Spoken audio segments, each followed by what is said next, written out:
بسم اللہ الرحمن الرحیم۔ السلام علیکم۔ آج 26 نومبر بروز اتوار ہم بات کریں گے دو اہم ایشوز کے حوالے سے۔ نگران وزیر اعظم کو عہدے سے ہٹانے کے حوالے سے ایک اہم پیش رفت سامنے آئی ہے،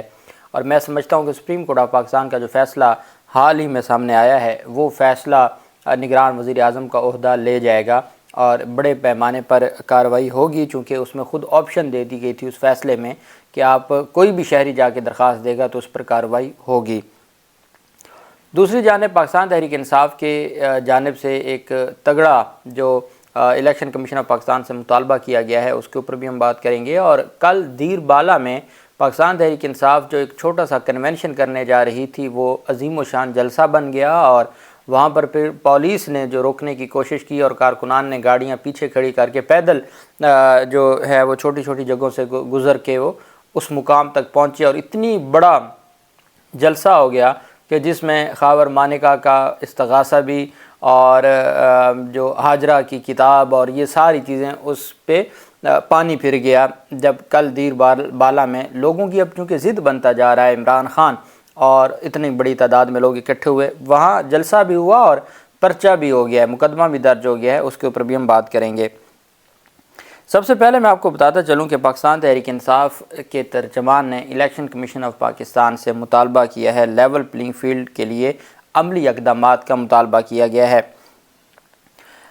پاکستان تحریک انصاف نے الیکشن کمیشن سے مطالبہ کیا ہے کہ وہ عام انتخابات میں حصہ لینے والی تمام جماعتوں کے لیے لیول پلینگ فیلڈ یقینی بنانے کا آئینی فرض پورا کرے۔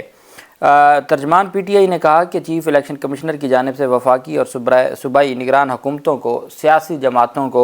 لیول پلینگ فیلڈ فراہم کرنے کے لیے لکھے گئے خط ناکافی ہیں۔ انہوں نے کہا کہ ان خطوط کا کوئی فائدہ نہیں، کیونکہ پی ٹی آئی رہنماؤں اور کارکنان کے خلاف جاری جبر میں کوئی کمی نہیں آئی، اور آپ کے جو خطوط ہیں وہ کسی نے ان پر کوئی توجہ ہی نہیں دی، اور ان خطوط سے یہ مسئلہ حل ہونے والا نہیں ہے۔ اب جانتے ہیں کہ یہ خطوط 22 نومبر کو لکھے گئے، آج 26 نومبر ہے، اور اگر پاکستان تحریک انصاف کو اسی طریقے سے مختلف ہیلے بہانوں سے ان کے خلاف مقدمات بھی درج ہو رہے ہیں، نئے مقدمات بھی ہو رہے ہیں، نامزدگیاں ہو رہی ہیں، ضمانت کے بعد گرفتاریاں ہو رہی ہیں، جلسے ہوتے ہیں، تو اگر پہلے جلسہ روکنے کی کوشش کی جاتی ہے، جب عوام نہیں رکتی تو پھر اس کے بعد مقدمات درج ہوتے ہیں، تو پھر یہ کوئی لیول پلینگ فیلڈ تو نہ ہوا۔ اب نواز شریف اگر جاتی عمرہ سے نکلتے ہیں اور ان کو وزیر اعظم کا پروٹوکول دیا جاتا ہے اور ان کو سیکیورٹی دی جاتی ہے اور ریکارڈڈ خطاب ان کے پی ٹی وی پر چلائے جاتے ہیں، اور یہاں پر اگر کوئی سوشل میڈیا پر بھی بات کرتا ہے تو اس کے خلاف بھی کارروائی شروع کر دی جاتی ہے، تو یہ پھر کون سی لیول پلینگ فیلڈ ہے اور کس طریقے سے یہ معاملات کو آگے بڑھانا چاہتے ہیں۔ انہوں نے کہا کہ ان خطوط کا کوئی فائدہ نہیں، کیونکہ پی ٹی آئی رہنماؤں اور کارکنان کے خلاف جاری جبر میں کوئی کمی نہیں آئی۔ پی ٹی آئی نے الیکشن کمیشن سے مؤثر عملی اور ٹھوس اقدامات اٹھانے اور اپنے آئینی اختیارات استعمال کرنے کا مطالبہ کیا۔ پی ٹی آئی ترجمان نے دعویٰ کیا کہ ملک کو بدترین آئینی اور قانونی بحران کا سامنا ہے اور خطوط کی بجائے ٹھوس اقدامات کی ضرورت ہے۔ ترجمان پی ٹی آئی نے کہا کہ پارٹی کو کہیں بھی سیاسی سرگرمیوں کی اجازت نہیں ہے، اور عمران خان سمیت پی ٹی آئی کے بیشتر رہنماؤں کی میڈیا کوریج پر پابندی ہے، حتیٰ کہ یہ جو ہاجرہ کتاب آئی ہے اس پر عمران خان کا نام، چونکہ جب عمران خان کے خلاف کو کمپین کرنی ہو تو تب تو نام میڈیا بھی یوز کر لیتا ہے، ویسے تو عمران خان کے نام پر بھی پابندی ہے۔ اور حالانکہ سندھ ہائی کورٹ نے وہ نوٹیفیکیشن جو پیمرا کا نوٹیفیکیشن تھا پی ٹی آئی رہنماؤں پر میڈیا کوریج پر پابندی کا، وہ معطل کیا ہوا ہے، سندھ ہائی کورٹ نے معطل کر رکھا ہے، لیکن اس کے باوجود چونکہ یہ سارا سرکاری میڈیا بن گیا ہے، سرکار کی حمایت پر چلتا ہے، تو اب تو ان کو دیکھتا بھی کوئی نہیں ہے، لیکن پھر بھی انہوں نے اپنی پوری کوشش کی ہوئی ہے۔ ترجمان پی ٹی آئی کی جانب سے کہا گیا کہ جس طریقے سے معاملات پارٹی کو کہیں بھی سیاسی سرگرمیوں کی اجازت نہیں ہے، تو یہ انتخابی مہم تو نہ ہوئی، یہ انتخابات تو نہ ہوئے، یہ تو سلیکشن ہوئی۔ انہوں نے کہا کہ پی ٹی آئی کے کارکنان کو جبری گمشدگیوں کے بعد پارٹی سے الگ ہونے پر مجبور کیا جا رہا ہے، اور یہ سلسلہ بلا روک ٹوک جاری ہے۔ پی ٹی آئی کو انتخابی دوڑ سے باہر رکھنے کے لیے ریاست کے منصوبے زبان زد عام ہیں۔ بیان میں کہا گیا کہ پی ٹی آئی کے بیشتر رہنماؤں کو بغیر کسی جرم کے بند کر دیا گیا ہے اور انہیں رہا نہیں کیا جا رہا۔ الیکشن کمیشن کو صرف زبانی احکامات یا خطوط جاری کرنے سے بڑھ کر کچھ کرنا چاہیے۔ یہ مطالبہ پاکستان تحریک انصاف کی جانب سے سامنے آیا۔ دوسری جانب دیر بالا میں جو شیر افضل مروت، اب آپ دیکھیں کہ یہ ایک وکیل ہے عمران خان کا، شیر افضل مروت، جن کو 6 ماہ پہلے کوئی نام بھی نہیں جانتا تھا، عمران خان کے ساتھ وہ کھڑے رہے، عمران خان کے ساتھ انہوں نے اپنا جو ایک کمٹمنٹ تھی وہ شو کی، اور اس کے بعد انہوں نے عمران خان کے حکم پر جو کنونشن کا سلسلہ جاری کیا خیبر پختونخوا میں، تو وہ ایک اس وقت کراؤڈ پلر ایک لیڈر بن چکے ہیں۔ بلاول اور مریم نواز شیر افضل مروت کے مقابلے میں کچھ نہیں ہے، جتنے بڑی تعداد میں لوگ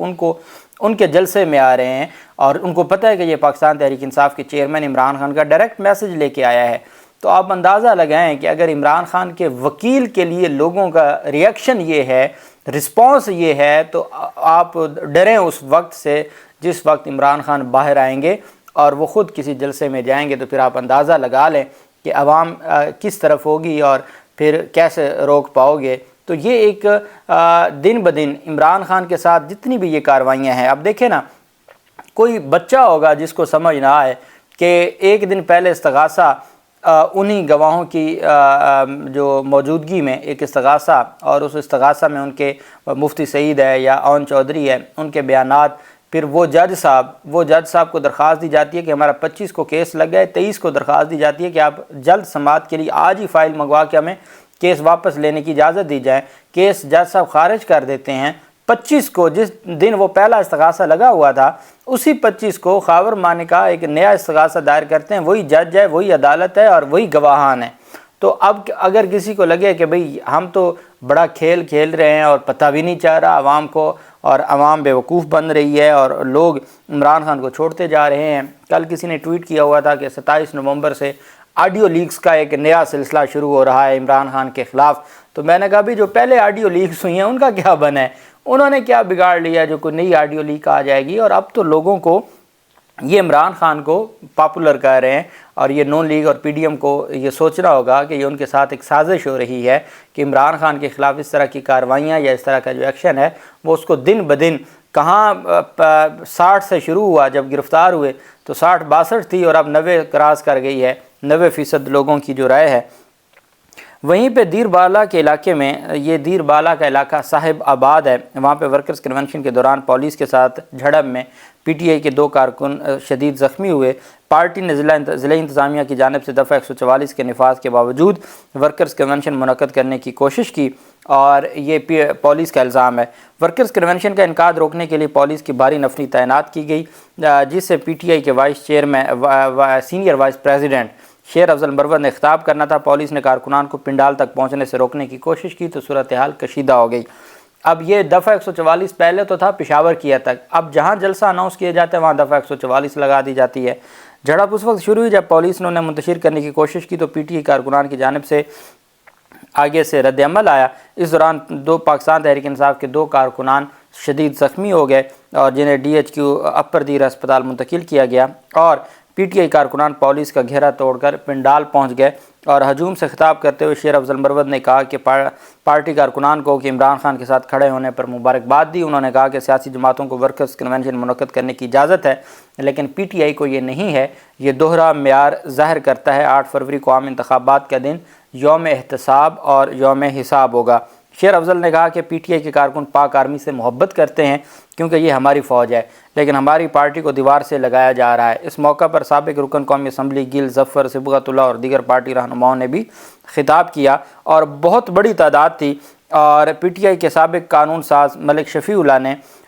مقامی صحافیوں کو بتایا کہ وہ انتظامیہ کے اقدامات کو پشاور ہائی کورٹ میں چیلنج کریں گے، اور پھر ان کے خلاف مقدمہ درج کر لیا گیا ہے شیر افضل مروت کے خلاف، اور اس کے علاوہ جو پاکستان تحریک انصاف کے سابق ایم این اے ہیں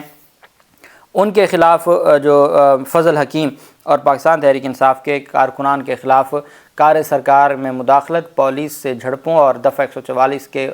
نفاذ کے ہوتے ہوئے جلسے کا انعقاد۔ اچھا، وہ کوئی سڑک پہ جلسہ نہیں تھا۔ پشاور ہائی کورٹ نے کہا تھا کہ سڑک پہ جلسہ نہیں کرنا، باقی آپ کا حق ہے، اور یہ ایک گراؤنڈ میں جلسہ تھا۔ اور وہ جب انہوں نے سڑکیں روکی تو وہ تو پھر ہر طرف سے لوگ آ رہے تھے، تو پھر سڑکیں رکی۔ جب آپ خود سڑکوں پہ ناکے لگا دیں گے تو پھر وہ سڑکیں تو بند ہو جائیں گی، تو جو چیز نہیں ہونی چاہیے تھی وہ خود انہوں نے کروائی۔ دوسری جانب نگران وزیر اعظم جو 7 نومبر کے بعد ان کا عہدہ غیر آئینی ہے، اور یہ میں نہیں کہہ رہا، یہ جسٹس اطہر من اللہ صاحب کے 41 صفحات پر مشتمل فیصلہ کہتا ہے کہ 7 نومبر سے اپریل 2023 سے نگران حکومت پنجاب اور خیبر پختونخوا غیر آئینی ہے، اور 7 نومبر سے جو نگران وزیر اعظم اور نگران وفاقی حکومت ہے وہ غیر آئینی ہے۔ اور عدالت کی جانب سے کہا گیا، جسٹس اطہر من اللہ صاحب کی جانب سے، کہ گورنرز نے، الیکشن کمیشن نے، حکومتوں نے اور صدر عارف علوی نے آئین توڑا ہے، آئین کی خلاف ورزی کی ہے، اور آئین بڑا واضح تھا اور آئین کی خلاف ورزی کی گئی۔ انہوں نے ساتھ یہ بھی لکھا کہ اگر کوئی شخص آرٹیکل 6 کی کارروائی کے لیے کسی عدالت میں درخواست دیتا ہے تو اس درخواست پر کارروائی ہونی چاہیے۔ یہ انہوں نے خود اس میں سجیشن دی پاکستان کی عوام کو کہ آپ درخواست دے سکتے ہیں آرٹیکل 6 کی اور کارروائی ہو سکتی ہے۔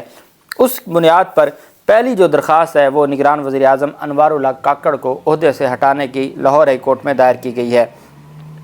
لاہور ہائی کورٹ میں دائر کی گئی درخواست میں نگران وزیر اعظم کو عہدے سے ہٹانے کا حکم جاری کرنے کی استدعا کی گئی ہے۔ درخواست میں موقف اپنایا گیا کہ نگران وزیر اعظم کی آئینی مدت مکمل ہونے کے بعد تقرری غیر مؤثر ہو چکی ہے۔ درخواست کے مطابق 15 نومبر کو نگران وزیر اعظم کی مدت مکمل ہو چکی ہے۔ آئینی طور پر انوار الحق کاکڑ نگران وزیر اعظم نہیں رہے۔ درخواست گزار کا موقف ہے کہ نگران وزیر اعظم کی مدت میں الیکشن کمیشن یا کسی آئینی عدالت نے توسیع نہیں کی۔